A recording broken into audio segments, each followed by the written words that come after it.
But okay, that's one of the important things that I tackle with the Davidic growth paradigm. This is actually based on an actual report by McKinsey itself, one of the Mm-mm. biggest consulting firm in the world, that said that 70% of digital transformations are failing. And when I did a deep research on it, I found out that one of the biggest reasons is the employees' resistance to change. But when I dug deeper into it, I saw that it was happening because was no well, for one thing, it was like they were introducing technology too much too soon. So there was overwhelmed. The people were being overwhelmed.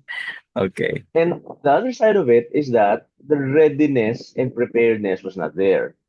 That's Mm. why uh, most digital transformation practitioners would focus on three things. They call it the three pillars of digital transformation. It's people, technology, and uh, process.